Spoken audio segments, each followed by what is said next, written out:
My name is Eric, I'm 31, and what happened at that family barbecue still sits in a part of my brain I never really touch because every time I go back to it, I get that same weird feeling in my chest, like someone pulled the rug from under me without even looking me in the eye. The day started like every other family barbecue at my parents' place in Pennsylvania. Same plastic folding tables, same cooler full of beer, same cousins arguing about football. Nothing about that morning made me think anything unusual was coming.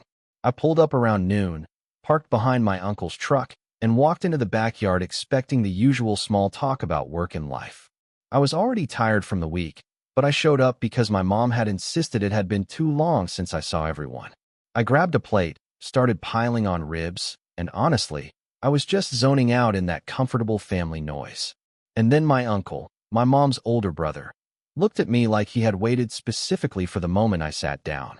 He took a sip of his beer, nodded toward me, and said, loud enough for half the yard to hear, "So, Eric, your mom told us you refused the land."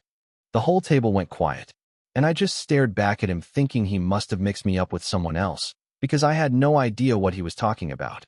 I remember blinking a few times, like my brain needed a second to catch up. Land? What land? My mom had never mentioned anything even close to that. I laughed at first, thinking he was joking, but my uncle wasn't smiling at all. He looked kind of annoyed, actually, like I had personally insulted him. He kept going, saying something about how kids these days don't value family property and how opportunities don't appear twice.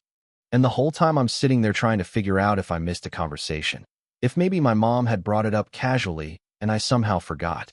But I knew I hadn't. The way he talked made it sound like this was some big family discussion that had been happening behind my back. My cousin glanced at me like he was waiting for a reaction, and my aunt leaned in a little, clearly curious. I asked, "What land?" And that was when my uncle raised both eyebrows like I was lying to him. He said my mom had told everyone I refused a piece of family land my grandfather supposedly wanted me to have. I felt this rush of heat through my chest because not only was this the first time I'd ever heard of any land, but apparently the entire family had already built a whole story around why I didn't want it. As soon as he said that, I looked over at my mom across the yard. She was at the grill helping my dad, laughing about something with my little brother. She didn't look tense or guilty or anything. She looked completely normal. I stood up from the table because I needed to talk to her, but at the same time, I didn't want to make a scene. My uncle kept talking behind me, saying something about how young people don't appreciate what they're given, and I swear I felt every pair of eyes on me. The weird part was how casually the rest of them treated it, like this was old news to them, but brand new to me. I walked over to my mom and tried to get her attention without sounding angry. I asked if we could talk for a second, and she looked confused but followed me to the side of the yard. I told her what my uncle had said, and the moment the words left my mouth, her whole face changed. She blinked fast, her smile dropped, and she looked around like she needed an escape route. It was the quickest shift I'd ever seen her make, and it instantly told me that whatever this land thing was, she absolutely knew more than she wanted to admit. She didn't deny it, which surprised me. She just said something vague like, "Eric, today isn't the day to get into this." And that sentence hit me in a way I can't really describe. Because if it wasn't the day, then what day had I missed? What day had everyone else been present for except me? I asked her directly what land my uncle was talking about, and she wouldn't look at me. She kept glancing toward the house like she wanted to go inside, which she eventually tried to do, but I stepped in front of her and told her I needed an actual answer. My dad walked over, probably noticing the tension, and asked what was going on. My mom quickly brushed him off, saying she was handling it, but she wasn't handling anything. She was avoiding everything. My dad gave me that look dads give when they want their kids to drop a subject to keep the peace, but I didn't. I couldn't.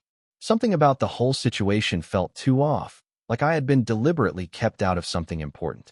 My mom finally said, in a low voice, that yes, there had been talk of my grandfather leaving me a small piece of the property he owned upstate, but she claimed it was all complicated and that I wouldn't have wanted the responsibility. And that sentence alone made my stomach twist. I asked her why she told the entire family I refused it when I never even knew it existed. She didn't answer. She just looked down at the grass, like she was rehearsing something in her head. My dad stepped in and said it wasn't a big deal, that the land was nothing special, and that we shouldn't ruin a family barbecue over it. But that only made me more suspicious. Why hide something that wasn't a big deal? Why create a fake story about me refusing it? I kept pressing, and that's when my mom snapped and said it had already been handled. The decision was made, and it was better this way. She wouldn't explain what this way meant. She walked back toward the yard like the conversation was over, and everyone else immediately pretended nothing had happened. My uncle just shrugged at me when I passed by, like I was the weird one in the situation. The rest of the afternoon felt wrong. People avoided eye contact, changed the subject when I got close, acted like the whole thing was already settled and I just needed to move on. By the time I drove home, I felt like my entire family had been in a group conversation for months, and I was the only one not invited. And the strangest part is that even now, years later, no one ever brought it up again. No one explained anything. The topic vanished as fast as it appeared, and every time I asked afterward, the answer was always the same. It doesn't matter anymore.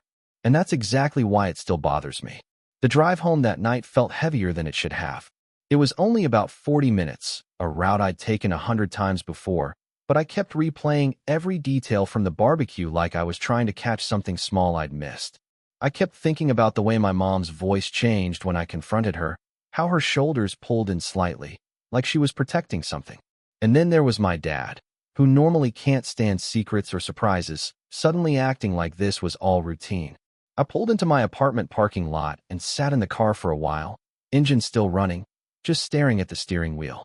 The more I thought about it, the more things started to connect in a weird, uncomfortable way.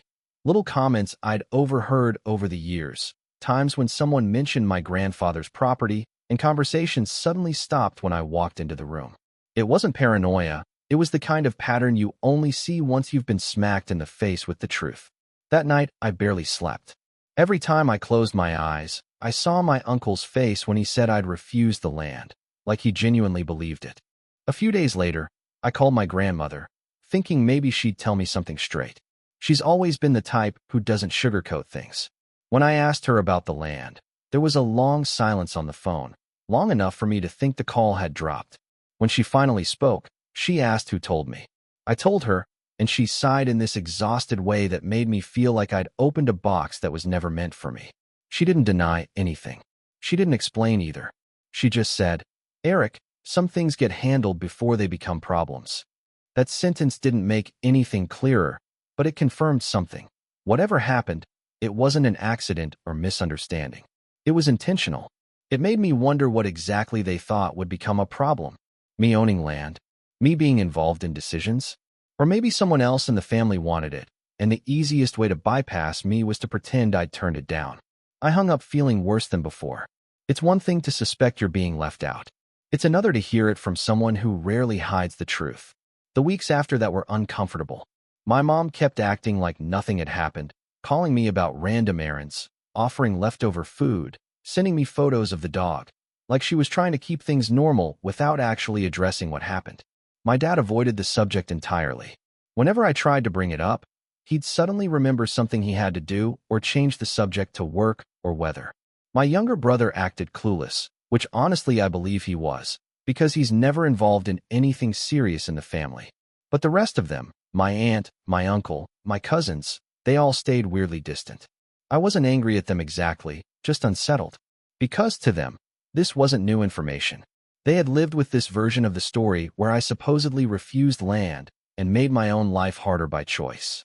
Meanwhile, I was trying to figure out why my own parents had kept something so significant from me. It wasn't about the property itself. It was the lie, the manufactured narrative, the way they never even gave me the chance to decide. One afternoon, I finally drove up to the old property to see it myself.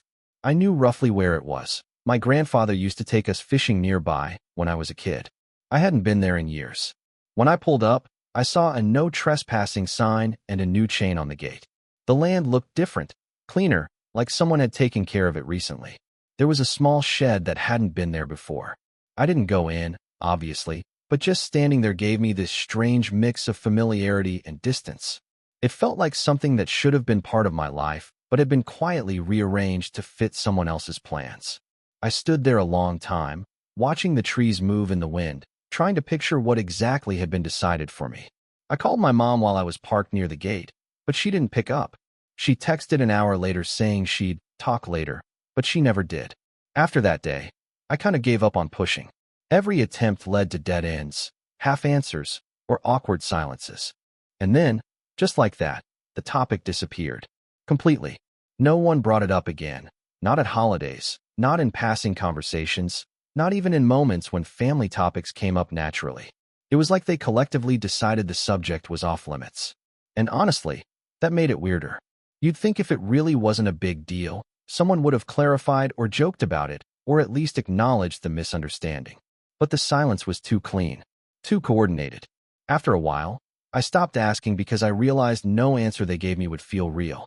Something had been done behind my back, maybe to keep the peace, maybe to give someone else what they wanted, maybe to avoid some type of conflict I wasn't even aware of. But whatever it was sealed shut. And the fact that it surfaced for a single random moment at a barbecue and then vanished just as fast still bothers me. Sometimes I wonder if they slipped up by mentioning it at all. Sometimes I wonder if there was more to the land than anyone ever admitted. But the truth is, I'll probably never know, because everyone acts like the whole thing never existed. For a long time after that, I tried to convince myself it didn't matter. I told myself it was just land, nothing more, and life moves on. But the thing about something like this is that it doesn't really leave you. It sits under everything, like a piece that doesn't fit in the puzzle but clearly belongs somewhere. Every time I visited my parents after that barbecue, I caught myself looking around for hints, papers on the counter, bills, letters with addresses I didn't recognize, anything that might connect to what happened. I wasn't snooping or digging, just hyper-aware in a way I hadn't been before. My mom always kept things too tidy, too controlled. And when she noticed me glancing at things, she'd suddenly find a reason to move something or close a drawer. It wasn't blatant, but it was enough to make me feel like this wasn't some small misunderstanding. It was something she didn't want me anywhere near. And that messed with my head, because I kept thinking, if it was no big deal, why lie? Why hide it? My relationship with my parents started shifting without me even trying to shift it. I became more guarded, less eager to share things about my life, because I suddenly felt like the trust we had wasn't mutual. I found myself second-guessing their intentions in ways I never had before. When my dad offered to help fix something in my apartment, I wondered if he was trying to make up for something, like a peace offering I didn't ask for. When my mom insisted I come over for dinner, part of me questioned whether she felt guilty and wanted to distract herself. None of this was out of anger. It was more like a quiet confusion that wouldn't go away. I didn't bring up the land again because every attempt had gone nowhere, but the silence between us changed. It wasn't hostile, it was just heavier. The kind of silence that comes after someone says something they shouldn't have, except in this case. No one said anything at all. Eventually, curiosity got the best of me again. I talked to my older cousin, someone I always trusted more than the rest of the family. I didn't bring up the barbecue directly. I just asked him if he knew anything about my grandfather's property and whether there had ever been talk of it being passed down. He paused for a moment, and I could almost see his brain choosing between honesty and the family script. He shrugged and said he heard something a long time ago, but didn't know the details. The way he avoided looking at me made it obvious he was holding something back. I didn't push him. I just nodded and changed the subject. But after that conversation, I realized something else. Whatever story my uncle had heard didn't just come out of nowhere. Someone planted it. Someone told him I refused the land, and he believed it enough to repeat it in front of everyone. And that meant there had been a conversation at some point, just not with me. I started to feel less confused and more excluded. Like I'd been written out of my own family's decisions before I ever had a chance to be part of them. Sometime that fall, I went through some old boxes I had from my grandfather, random things he'd given me over the years. Old fishing gear, a pocket knife, some photos, stuff like that. At the bottom of one box, I found a faded envelope with my name on it. It wasn't a will or anything dramatic, just a letter he wrote when I graduated high school, but apparently never gave me.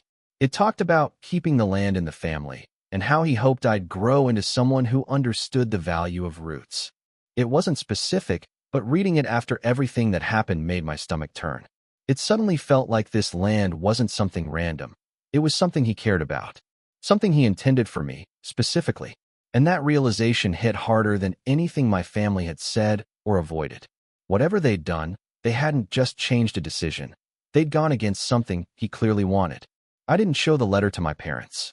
I didn't bring it up to anyone. I put it back in the box and closed it because I knew that even if I confronted them with it, nothing would change. They would deny, deflect, twist it into something else. Or worse, pretend they had no idea what he meant. And the truth is, I didn't want to give them the chance to rewrite that too. After that day, the land became this strange symbol for me, not because of what it was, but because of everything surrounding it. The lie, the secrecy, the sudden explosion of truth at a barbecue, and then the silence that swallowed it whole. Years have passed, and even now, no one has acknowledged what happened. The land is still there somewhere upstate, owned by someone. I'm not even sure who anymore. And every once in a while, the memory of my uncle saying, "Your mom told us you refused the land," pops back into my head like it happened yesterday. The whole thing started and ended in one afternoon, and somehow, the silence that followed made it even stranger. After a while, I stopped trying to untangle what happened. Not because I made peace with it, but because every direction I looked led to the same wall of silence. My mom would change the subject every time I got close. My dad acted like the whole thing was some forgotten inconvenience, like a misplaced bill no one wanted to hunt for. And the extended family, well, they acted like they'd collectively agreed to forget the barbecue ever happened. It amazed me how fast they shut it down. 1 second, it was a public statement in front of half the backyard, and the next it was like someone hit delete on the entire moment. I'd catch myself wondering if maybe I overreacted, but then I'd remember the look on my mom's face when I confronted her. That wasn't a face of someone dealing with a misunderstanding. That was someone hiding something. And when you realize your own family is capable of rewriting an entire situation without blinking, it changes the way you see them. Not in a dramatic way, more like a quiet shift you can't unsee. I tried focusing on my own life. Work, friends, dating, all the normal stuff. But every time I got close to feeling normal around my family again, something in my brain would go back to that moment at the barbecue, that first sentence from my uncle. It's crazy how a single sentence can alter the way you see everything. Before that, I never thought twice about whether my parents told me the full truth about anything. Now, I found myself replaying childhood stories, wondering which parts were real and which parts were handled the way the land apparently was. It didn't consume my life or anything, but it sat there, like an unanswered question you've learned to step around but never quite stop seeing. Sometimes I'd talk to friends about it. Not the whole story, just the general idea. And the reaction was always the same. Why would they hide something like that? I never had an answer. I still don't. The following spring, I went back upstate to the area near my grandfather's old property. I had no idea what I expected to find. Maybe some clarity, maybe nothing. The gate was still there, and the sign still said, "No trespassing." The shed looked bigger this time, like someone had added to it. The trees were fuller, the path looked more worn, as if someone had been driving in and out frequently. I didn't go past the gate, but I stood there for a long time, listening to the quiet. It reminded me of being a kid, running around that land without understanding anything about inheritance, responsibility, or the weight of family decisions. Back then, land was just a place to play. Now, it was a symbol of something I wasn't allowed to be part of. I didn't stay long. At some point, I realized I was standing there hoping for some sign or answer that wasn't going to appear. Whatever happened had already been decided a long time ago, and I wasn't part of that decision. I never would be. On the drive back, I kept thinking about the moment my uncle spoke up. It almost felt accidental, like he hadn't meant to reveal anything. Maybe he assumed I already knew. Maybe he thought it was old news. Or maybe someone in the family let the story slip and didn't realize it would trigger anything. Either way, that single moment cracked something open that they'd worked hard to seal shut. And once it was exposed, they scrambled to put the lid back on. The silence afterward wasn't natural. It was too sharp, too immediate. Families don't usually forget things that dramatic overnight, unless they're trying to. And that's probably why the whole thing has never made sense to me. If they had just explained it, even badly, I could have lived with that. But pretending it never happened, that made it feel like there was more at stake than they wanted to admit. To this day, no one has mentioned the land again. Not once. Not even casually. It's like the topic evaporated. I've learned to live with not knowing, but every now and then, usually at the most random times, standing in line at a grocery store, lying in bed before falling asleep, I'll hear my uncle's voice again. "Your mom told us you refused the land." And I get that same uneasy feeling I got the moment he said it. Like a door cracked open for 1 second and then slammed shut before I could look inside. I don't know who owns the land now. I don't know what actually happened, who pushed what decision, or what my grandfather really intended besides what he hinted at in that letter. And I guess the strangest part is that it all began and ended on the same day, in the middle of a normal family barbecue, with ribs on my plate and sunburn on my shoulders. One sentence, one slip, and then total silence. Years later, I still don't understand it. And something tells me I never will.